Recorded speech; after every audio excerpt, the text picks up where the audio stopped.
nothing is. This one. And then it takes, yeah. This is the main switch. Yeah. Here we go. Okay. So we continue to look where we are.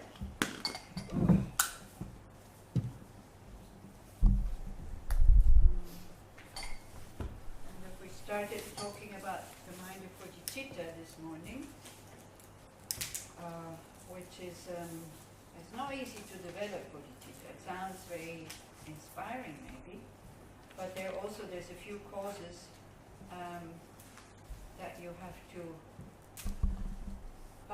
have to first have in your mind before before actually one goes in that direction, and then step by step starts to develop that mind. So the first cause is you need to see the benefit of it. Hello? I know it's very interesting when somebody lights candles. You might miss your awakening.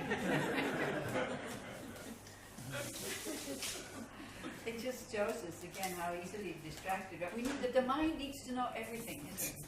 Like also when this insect came in this morning, was like the eyes of a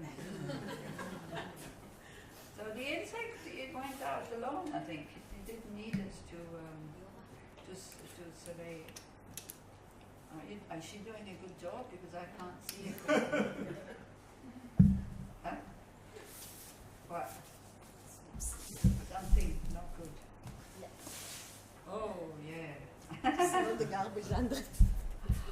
Okay, so coming back to bodhicitta, maybe page 11, we didn't read the verse there that goes with bodhicitta, did we?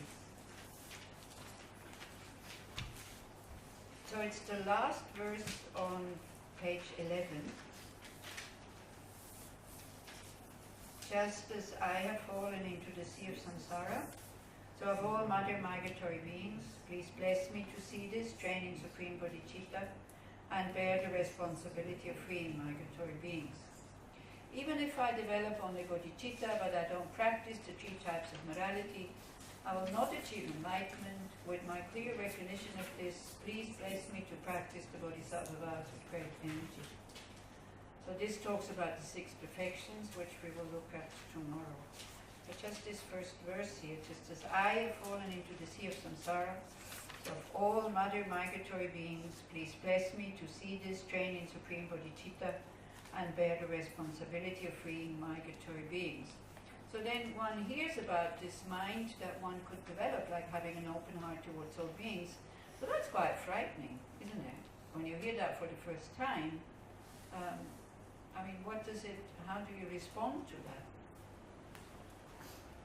Impossible. Huh? Impossible. Impossible, that's one thing, of course, because we think we have to run out and be helping everybody at the same time. It's not like this. What one is trying to do, that if you have 10 children and they all need to be fed, I mean, you need to make some decisions who will come first also. You will do whatever you can do, or how is it with 10 is a bit much, but 2? So you see which one screams the most, and then you first one, you give that one the milk, and then the next one. So it doesn't mean you have to help everybody at the same time, but same as with your children, you have the same concern for all of them, but then whoever needs your help, and whenever you can help, because very often you can all help, but at least we can keep an open heart. This is what is being said.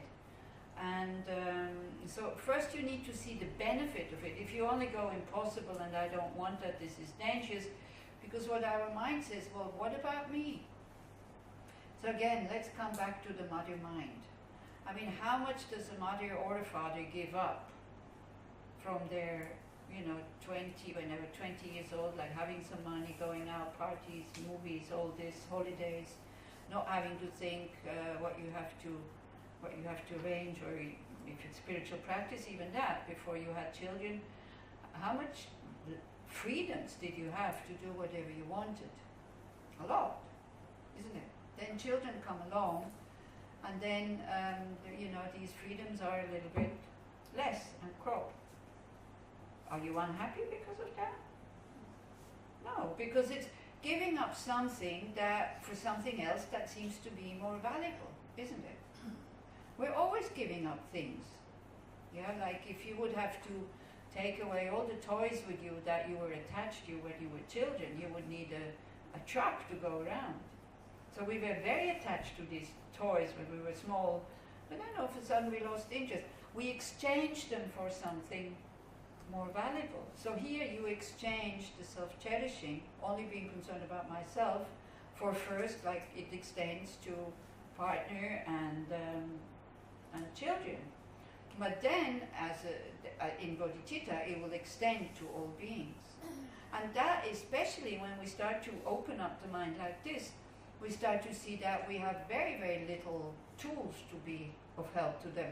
So then again, the thought, but I must attain enlightenment, I must eliminate all my negative emotions in order to be of benefit, becomes very strong. Maybe stronger than if I do this just for myself. If you have a certain sickness and then there's a conference about this sickness, you will listen with a lot of attention and you will try then to apply it. But if your children have this sickness, the mind of the mother or the father will listen totally different. You will be so focused. Yeah? So then today you discussed in the discussion group what is the benefit or the danger of compassion, what is the benefit or the danger of anger. Did you come to some conclusion? Like what? It's clear, isn't it? I mean, it's obvious. Now we're nervous. What? Maybe we didn't get far. Compassion, we were very... You didn't go there. No, compassion was very clear that it has disadvantages. What's very? Compassion, only advantages. No, it's not only advantages. You have to give up on things. We have to be very clear and very logical about this. If you have compassion, you have to give up on things that you like. Doing yourself. Like if a friend of yours calls and says, look, I'm feeling really bad, could you please come and look after the children? You wanted to go to the movies, you already bought the ticket. If you have compassion, you have to let that ticket go. That's a disadvantage. So don't be too one-sided, yeah, because otherwise people again think, oh, it only brings me happiness. Not necessarily, especially if that friend you come, you kind of say, okay, I'm not going to the movies, you come, and there she is, and she's actually not sick, she wants to go out. And she goes and sees that movie. How would you feel? Yeah? How would you feel? Would you feel, oh great, I was so afraid that she is sick. And now I see she's not sick. How great. Would that compassion go so far? Our very worldly compassion wouldn't go so far. Yeah? So I know they always talk about mothers. Yeah? So kind of seeing the benefit of bodhicitta, seeing the benefit of kind of being able to getting rid of all our negative emotions and developing all the qualities. Can you see the benefit? It's not just benefit, but I think it's kind of, if we weigh it up, do I want to keep all my negative emotions and not even being able to help myself, or do I want to get rid of them, and do I want to have a heart that is open towards all sentient beings? So if you see a benefit, then of course you go in that direction. So that would be the first cause, to see the benefit of it. Because it does make us afraid. It's not, it's not something that you go immediately, oh wow, yeah, I didn't know what to do with my life, I'll do this now. I'll try to be of benefit for all sentient beings. Some people might react like this because they've heard it before in other lives. But for ordinary, normal beings, it's a big thought. Yeah? It's a big thought. There's a lot of fear that comes with it. The ego, it doesn't like it. It goes like, oh wow, but I will have to if I have to put other people's happiness before mine, wow, what will happen to me? You see, if mothers and fathers would think like this, they wouldn't have any children. So again, we take that mother's love for her children so we can see that this is actually possible. This is why. Yeah, one always thinks like this. another thing is because impossible. How is that impossible? How is that being impossible being dealt with? What would be a good way to deal with the impossible? Take it step by step. Well, you have to talk really loud because with all these machines, Take it step by step. take it step by step and Inspiration maybe from We are not a Buddha yet. the Buddha is good. Devotion to the Buddha, to the Buddha's teachings. Trust. Yeah, but also to recognize that I'm not a Buddha yet. Yeah. I don't But accept- first, before we embark, we need to have trust that we can attain that. Yeah, if the Buddha says everybody has Buddha nature, everybody can attain it if you practice the right things, if you go in the right direction, you can attain it. So you need to have trust in that. How do you gain trust in the Buddha's teachings? teachers. Hmm? Teachers. Inspiration. The picture. Oh. Teachers. Teachers. The teachers. Teachers. The teachers. I'm sorry, like, you know, there's my inner buzzing, there's the outer buzzing, there's like, ooh. Yeah, the teachers, for example, because that is another cause to develop bodhicitta. The inspiration, the living inspiration of a teacher. Without that, if you would only have it from books, and nobody is able to do this. You see, with the teachers, people ask me, are they Buddhas, are they not Buddhas? I don't know. Nobody says if they're Buddha. But the way they behave, and the way they're always equal in mood, and the way they treat everybody equal also. I mean, for me, this is a good sign that if they're not fully enlightened, they're really on the way to get there. And then I have this wish. I thought, I want to become like this. And even if you don't have close contact with them, this is why I'm saying, for example, His Holiness the Dalai Lama, for years now he's in the media. Sometimes people try to destroy him and try to criticize him and all that. It's not that he only gets good reviews, but in general they don't succeed. He is attracting so many people. So yeah, you can say also the Rolling Stones, even Mick Jagger now is 70 and still many people go. But I don't know, if you look at people when they listen to him, he is able to put them in a happy state of mind. They listen to him, their eyes are open and sparkling and they nod and they're just happy. And when they come out, just for a short time, maybe then it closes up again, but at least for a short time, they have no wish to harm others. So, I don't know if a raw concert is doing the same to your mind. Maybe yes, I'm not sure. Maybe it is. So, devotion to the Buddha, seeing the suffering of sentient beings, being able to see the suffering of sentient beings. Like not looking away, understanding also then the connection between them and me, saying they have a body, they have a mind. They also don't like what I don't like. They don't like mosquito bites. They don't like excessive heat or cold or hunger or thirst or not being treated with respect. So we start to see that we're all the same. We're all one family. And some singers are very good, and they're very good at touching people.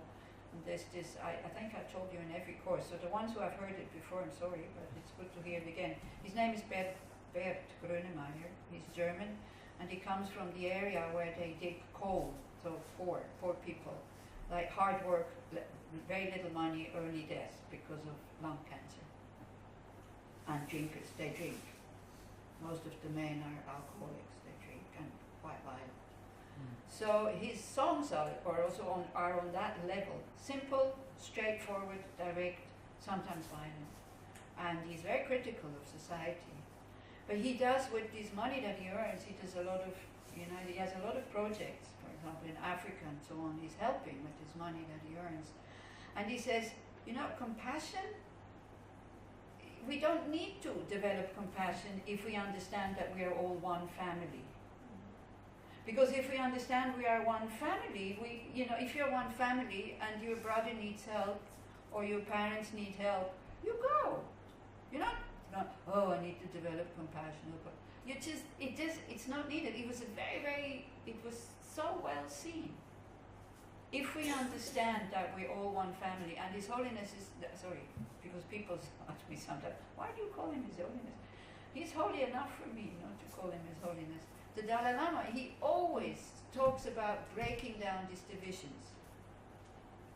male, female, young, old, rich, poor, Buddhist, Christian, white skin, black skin, yellow skin, whatever skin. These are just, it's just very superficial. And we have to find something that we have in common. And that is really common to all beings. We don't want to suffer and we only want to be happy. Nobody wants to be harmed. Nobody wants to be harmed. And we forget that when anger is there. And when compassion is there, then we have an open heart. And why being concerned about others is also good for you. Just look at the state of your mind when you harm somebody. While you're doing it, there might be some pleasure, but when it's finished, how do you feel? Terrible. Even though you thought it was justified, you feel terrible. You might say before you do it, no, I won't feel like that, but just remember acts when we were, acting in an inconsiderate way, or how you feel when you kill a mosquito.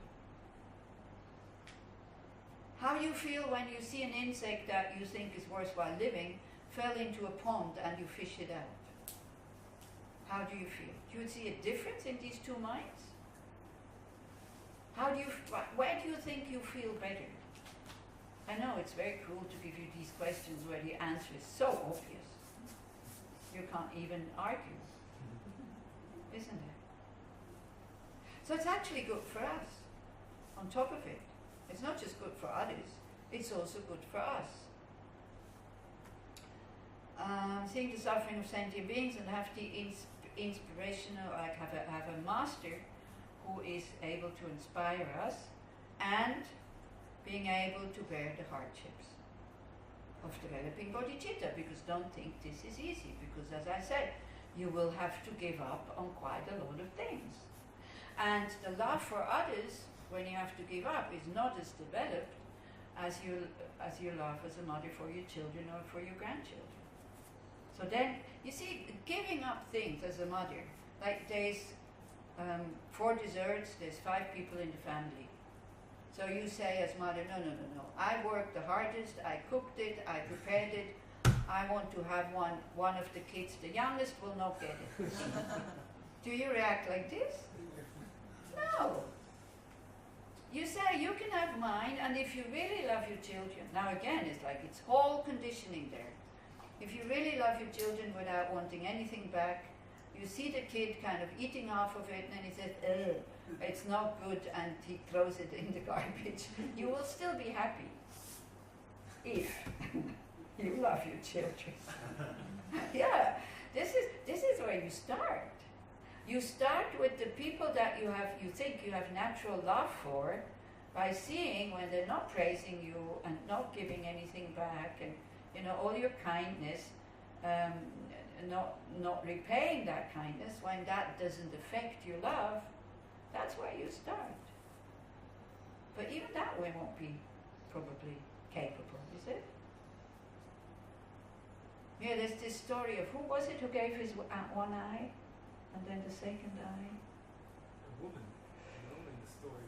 Oh, one of the 16, 17 pundits of Nalanda. I can't remember which one. Vimalakirti. I can't remember. I don't know. I'd rather not say a name because it's probably wrong. It's difficult to guess when you have 17 choices. If you have 2, then it's like it's easier to hit the right one. Anyway, one of those. And so there's a spirit who wanted to test his compassion, the Bodhisattva. They wanted to test his compassion. He said, look, I'm blind, please give me one of your eyes. So he said, yeah, no problem. He takes out one of his eyes and he gives it with his left hand. So in India, giving something with left hand that's it. So he said, oh, you gave it with the left hand? I don't want it, give me your next one. And he gave him his next eye, no problem.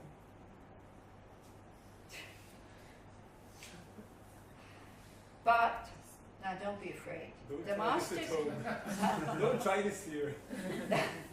the masters always say, do not give away your body when you're not ready to give it away.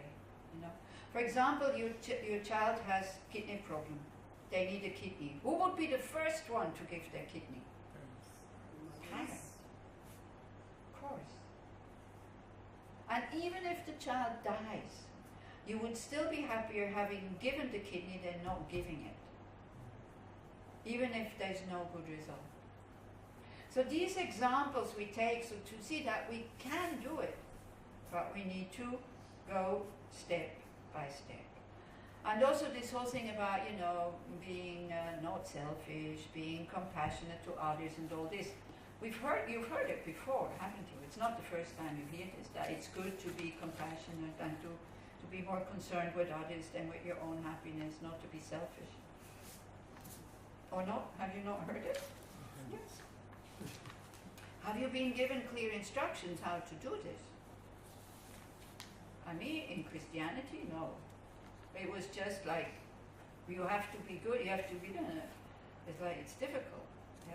So then also it becomes a bit something that you're trying to please somebody else in order to do that. It's not really your decision. Somebody kind of puts it on you. So this is what we have to be clear about. Bodhicitta is not some kind of duty that you have to fulfill because the Buddha says so. Yeah? It's not a demand. You make the decision whether you want to practice that, whether you find it beneficial. This is very important. So in the Mahayana Buddhist tradition, there is two different ways of developing bodhicitta. One is by these names, I'm sure. One is by a sangha, and one is by Shantideva. And you have the two methods. You have it in that little booklet that I gave you.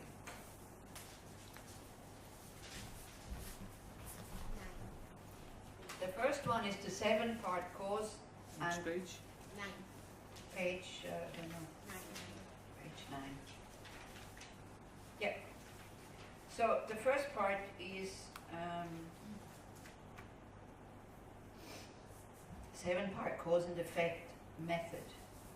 So it means it has 7 parts, but there's 6 causes in order to then develop the mind of bodhicitta. Okay? So we'll go through this quite quickly because it's kind of obvious. Not easy to develop, but it's quite simple. So seeing all beings as your mother. Now, sometimes people ask, why not seeing all beings as your children? Because that seems to be much easier to have an open heart towards them. But what if you don't have any children? Whereas everybody had a mother. Most monks. Huh? Monks usually don't have. Exactly. So everybody has a mother. But what I noticed also in the 7-point mind training, it's very clever how Chekawa there explains it. He says, first you should look upon beings as if a mother looks upon her only child. So even you don't have any children, you can imagine how that mother would protect that only child. But then in order to develop bodhicitta, because you want to repay the kindness of the mother, then you think of all beings as your mother. Can you follow? Yeah? Okay. Can you say? Huh? Can you say it again? Can I say it again? Yes, of course. So the strength of love, you think that kind of strength of love that you want to develop is the same strength that the mother has for her only child. But because bodhicitta is to help and to benefit, and it is also, there's a way of repaying the kindness, then you go like, all beings have been my mother. I think it is because the love for children comes naturally, whereas the love for parents does not come naturally. So to show us something that this has to be developed, it doesn't come as easy as love for children. Yeah? And everybody has a mother, and actually as child you owe much more to your mother than as a mother to your child. So again, it feels as a bit as if it's a duty, but it's a duty that, you see, a human mind, when you recognize something as kindness, really as kindness, and not, oh, this is due to me, You want to repay that kindness because otherwise you feel uneasy. Let's say, you know, one morning you go to work and then you faint in the street and somebody picks you up, brings you to the hospital, and then vanishes. The first thing you would do also is, who is that person? And you would try to find out who that person is. What for? Thank you. Why? Thank you. Yeah, you want to show appreciation. Maybe you even go and spend some money to buy a present. If it goes a bit further, you know, if you hear that the person lost his job and you have a company, you would immediately employ that person. Because there's this human need. Why, you have a company? Or you picked somebody up who fainted in the street? You would immediately want to give that person a job. Then again, if the person doesn't do his job properly, then you would say, look, sorry, we tried, but sure, it's okay. But maybe you would be able to think like, this person saved my life. Even if he's a bad worker, okay, no problem. It depends on the strength of gratitude that you have towards this being. So the first step here is to see all beings as your mother. And the argument, of course, for us Western is very difficult. For Buddhists, very easy. We have had lives since beginningless time. That means we have numberless mothers. That means every being at one point has been my mother. And not maybe the mother I have in this life that I have problems with, but a good mother. So you start to look at really good mothers who are so concerned about their children and always there for them. They're very skillful in how to educate them and all this. And you can think, that mother also that I had in this life who wasn't so skillful, at one point, she was a good mother. Not in this life, okay, but at one point. The problem is we Westerners, we then think all beings have been like this mother now here that I have in this life. And it's not like this. Every being at one point has been a good mother to you. Not just once, many, many times. And me, when I heard this for the first time, I thought it was smart what I said. Then I said, okay, yeah, that I can recognize, because I do believe in rebirth. But then that also means everybody has been my enemy, which is also true. But this is in order to develop compassion and not to develop anger. So this is why we kind of look a little bit one-sided. Even your enemy, you know, even somebody harms you, if then they save your life, can become your friend. You see, if you treat your enemies the way you treat your friends, they will become enemies quite quickly. They will become friends quite quickly. If you treat your friends the way you treat your enemies, they will very quickly stop to be your friends. Yeah? It's as simple as that. So, of course, a mother, when she is normal, gives up so much for the child. So do you see this argument why everybody has been a mother? Because we had numberless lifetimes. Each lifetime we need a mother, most of them, not all of them, but most of them. And therefore, then the second step is you remember the kindness of a mother. And then you look, you know, you see small babies. If the mother leaves them alone for just 1-2 days, they die. They're totally dependent on the mother to survive and to learn how to walk. And yeah, also on the father, I know, but in general, it's more the mother. Also, your life, your body. I know that the fathers are also involved, but actually, it's the mother who makes the decision whether she wants to abort or not. Men cannot make these. They can make this decision, but they cannot make babies. So this is why also small children, it's quite amazing. Even the father is really strong, but when there's danger, whom do they run to? Ima.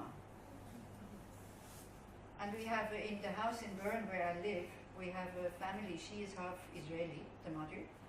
And and she has 3 small kids. What I hear in the corridor is like, Ima! I never hear Abba. Never. Even though when he sometimes is looking after them because they share the work also, they never scream with such urgency and with such despair for the father as they scream for the mother. So they seem to know, or there's some instinct there also, mom has more courage and more patience than dad. The love is deeper. Yeah. And usually it's the mom who gets up at night when the baby cries. It's the mom who sits with them to do homework, even though both of them work now. You know, when I was a kid, my mother didn't really work. But still now, I think, even though both of you work, it's usually the mom who does, washes the clothes, cooks, looks after them, talks to them when there's a problem, and maybe not just once, but many times, and so on. So we think about, we try to remember the kindness of a good mother. And also all the men who are sitting here now, don't worry, you've been many times mothers to beings, so it's okay. And also the women who sit here, you're not every time a woman and a mother, you've also been fathers, and brothers and sisters and children, and we've all been children. There's another thing about emptiness. What are you? Are you a child? Are you a father? Are you a brother? Are you what? What are you? Really, truly. Everything and nothing. That doesn't work. That is smart, but it's not logic. Because you cannot be everything and nothing at the same time. Logically it's not possible, because that's opposite. These are two opposites. Everything and nothing is opposite. They're mutually exclusive. So that's very smart to say, but it's not possible. So nothing. You can only be one. Huh? Nothing. Neither one of them really, truly. You can be all of them relatively. Depends on with whom you have a relationship. Right. So we are empty of being a real mother, because then you could only be a mother, because mother and daughter is not the same thing. You are relatively sometimes the daughter and sometimes the mother. Yeah. So again, with emptiness, we are empty, or we're lacking through motherhood or true daughterhood or true sisterhood or whatever. This is why we can be everything. So if you explain it like this, it's like we're not really all of them, we are just relatively all of them, and this is why we can be each one of them. Okay, so we remember the kindness of your mom. You see, the Tibetans say when you talk about these things, when you hear the word mother, your mind should go, oh. Does it do that? Yeah, right. Does it do that when you think about your mom? Myself? No, my father actually attended me and nursed me and gave me everything. But your mother gave you your life. It's true. And we cherish that life very much. So the most precious gift that we got comes from the mother. And I had a big problem with my mother. I hated her. When I heard this for the first time, I was sitting in meditation, I thought, shit, this is true. I really didn't like that I have to start thinking like that. But I was able to let go of my hate before she died, and for me that made such a big difference in my life. I was able to just accept her the way she was. That I loved her, that would be like too deep. To my dad, I was attached. To my mother, I had no feelings, because she didn't have any feelings towards me. So, and then I had aversion actually towards. She didn't have aversion towards me. I had aversion towards her. I don't know what her children were in her life. As she said, I asked her at one point, I said, why did you have children? She said, well, marriage without children is like a soup without salt. That's all. Okay. And I thought, but you didn't eat your soup, so it's like, but that was her reason. It was just, it's a convenience. You're married, you should have children. But she didn't have this mother gene in her. She was not interested in it. Funny enough. And what can happen also very often as children, when the parents get old, and they become difficult because they become bitter and lost and confused and all this, we don't really see the suffering, and we see them as a burden, and then it gets very, very, very difficult also. So then just remember how many hours they spent with you when you go once a week to their parents' home, maybe, you know. Just to try to make up for that a little bit. It will be easier when we remember how many hours they spent with us and how stupid we were ourselves and all that. So, and again, it makes the relationship easier. Parents give what they can give. If they could give more, they would give more. If they would be more skillful, they would be more skillful. They're not skillful, same as us. And one young man who had a problem with his father, he said, since I have children, now I understand how my father felt. Now I don't hate him anymore because I knew he wanted my best, but he was just not skillful. The same way as I am now not skillful with my son. But that the love for the son is there. So this is when I think when you become parents, you can start to see it in that way, and it might help to undo these knots that sometimes we have with parents, because they are the most important people in your life, mom and dad, because dad usually is the one who brings home the money. Now it's both, I know, but without them we could not exist. So I'm not saying these things to make you feel guilty. I'm just saying these things, it can help. It's not pleasant to hear this at the beginning when we were going, the parents were, I'm like this because of my parents.